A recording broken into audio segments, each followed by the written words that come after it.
Quick question for you. Are you a parent that wants to protect your children from the pain of your childhood? Or maybe you're a parent that wants to give your children the things that were missing from your childhood. And I'm not talking about physical objects or tangible things. I'm talking about the love, affection, protection, and connection that was missing in your childhood with your own parents.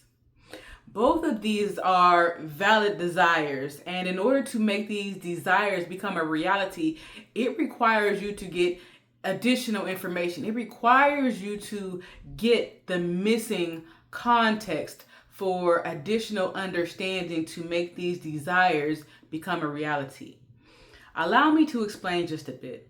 Many of us were raised in environments by parents, grandparents, aunts, uncles, and other people that did not meet our emotional needs. And they didn't not meet our emotional needs because they were bad parents or bad people. They didn't meet your emotional needs because they didn't know you had emotional needs. And because they didn't know you had emotional needs, that means they can't meet your emotional needs. And B, they didn't know you had emotional needs or how to meet them because they also didn't get their emotional needs met in their childhood. And if you go back in time, you'll see that there's this pattern of your parents, grandparents, great grandparents, and the generations that came before them also didn't get their emotional needs met. Again, it's not because they were bad parents or bad people, it's because they didn't have the awareness to do so. They didn't have the awareness necessary to do better. Many of us have ancestors, grandparents, great grandparents, and people that came before them that have endured tragedies that were deeply dehumanizing. And in order to survive these tragedies, it required them to disconnect from their feelings and emotions in such a way that it created a compromised emotional integrity. Emotional integrity is your ability as a human being to be honest about what you're feeling on the inside and be honest about why you're feeling it. However, when you survive tragedies like the Holocaust, it's not really easy to be honest about what you're feeling on the inside and why you're feeling it. When you survive experiences like slavery, it's not easy to be honest about what you're feeling and why you're feeling it. And many may not agree with me, but when you are a slave master, it's also not easy to be honest about what you're feeling and why you're feeling it. In order to be a slave master, it requires you to battle with a state of cognitive dissonance, meaning you have to tell yourself and your loved ones, your wife, your children, your friends, you have to convince yourself that your poor behavior is acceptable by telling yourself a bunch of lies. Like you have to condition yourself to believe that people of color don't have feelings and emotions. They can't feel the pain that I'm inflicting on them. Therefore, it's acceptable.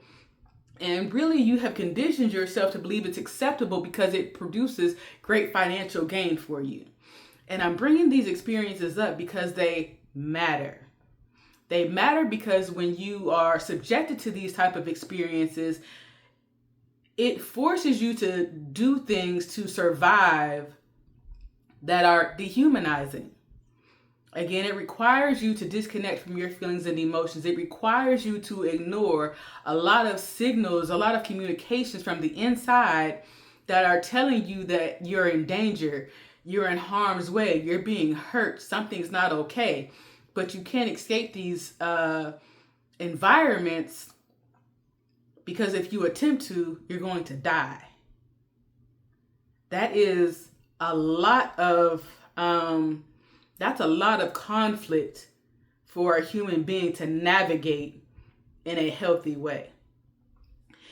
In order to survive these experiences, they did what was necessary. And because these experiences were so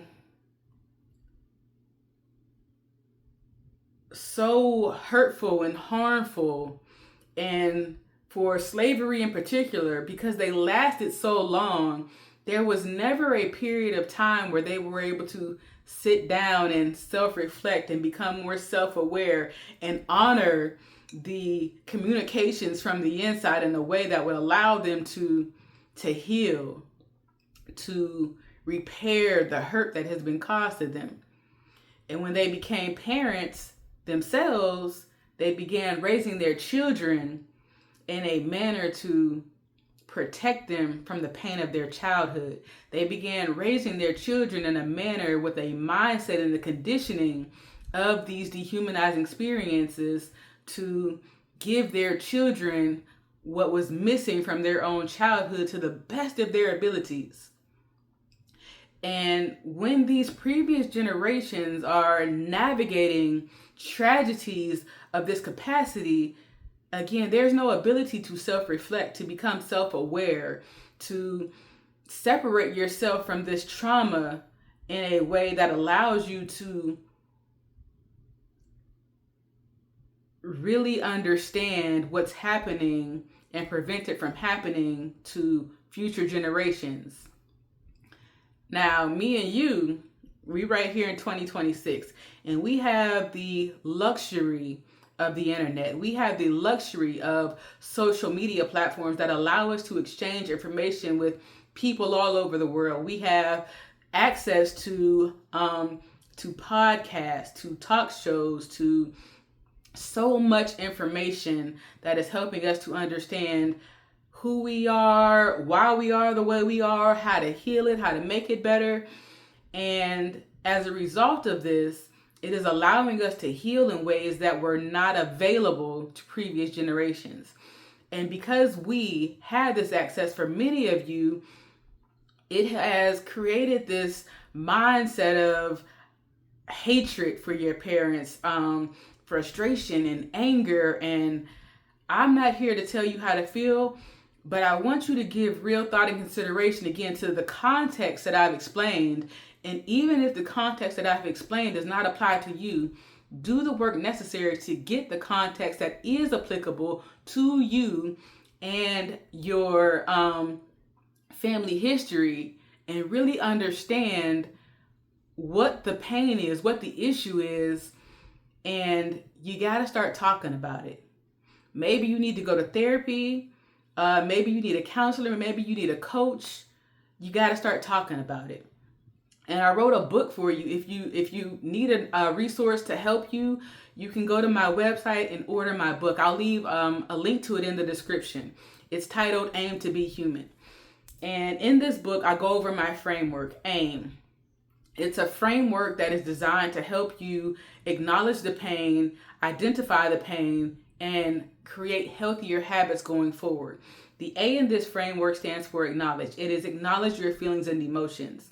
Again, those experiences that the generations before you had, they required and forced them to not be able to process their feelings and emotions.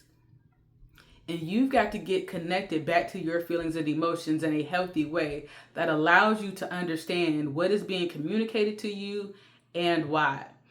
So many of us, myself included, have developed these unhealthy strategies and coping mechanisms to bypass the emotional discomfort.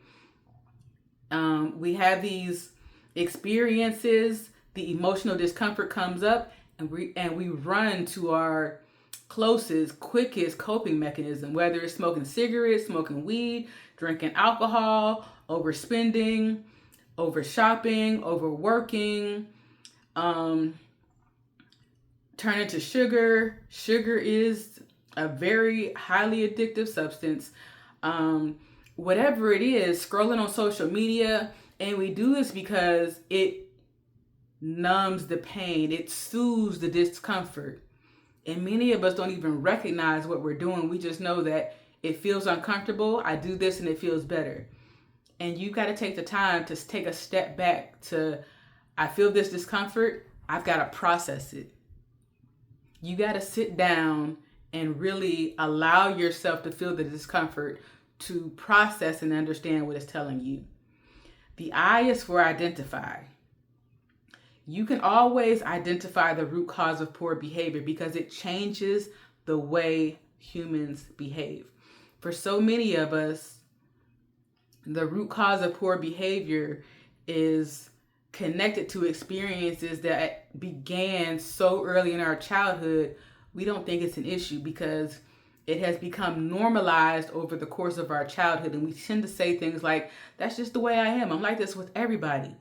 Stop being so sensitive. Don't take it so personally. I didn't mean it like that. And all of these are just phrases that people are using without any thought or consideration as to why they're saying it, the impact that it's having on somebody else, and it eliminates your ability to self-reflect and be self-aware about what you're saying and what you're doing and the impact that it's having on your children. So the next time you find yourself having an interaction with your children where your behavior is hurtful and or harmful to your children, maybe you're yelling, you're spanking them, you're saying things that are manipulative, that are hurtful and harmful. To say that sticks and stones, how's the saying go? Sticks and stones may break my bones, but words will never hurt me. Lies. Words do hurt.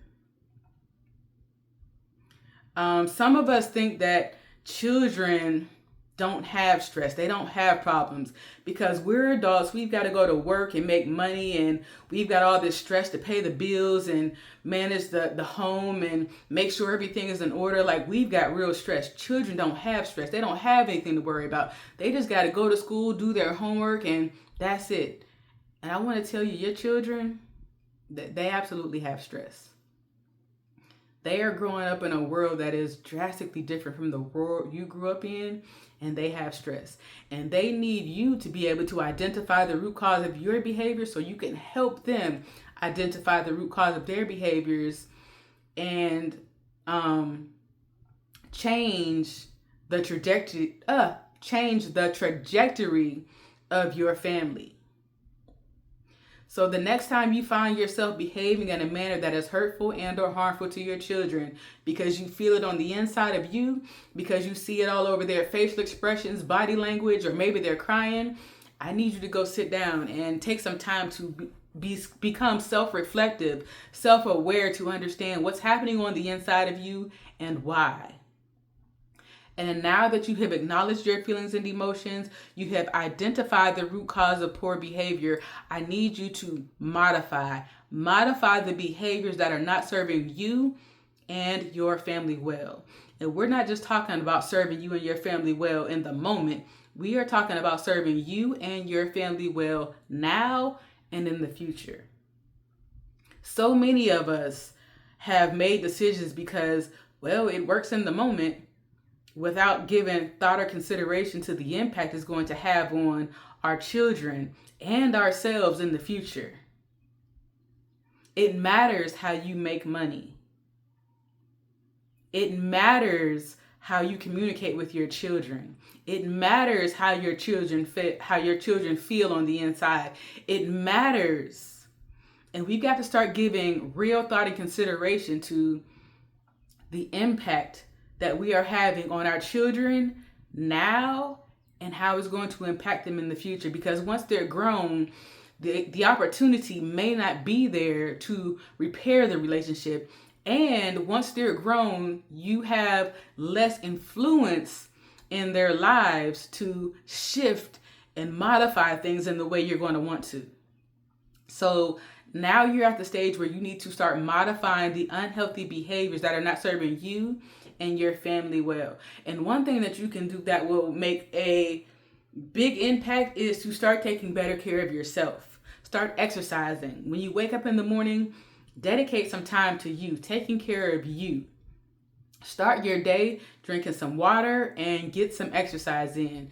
Even if it's just 15 minutes, a walk around your apartment complex, a walk around the neighborhood you live in, get some exercise in, get some fresh air in, allow the elements of nature to do what they do to you, to help produce a healthier energy, a healthier mindset for you.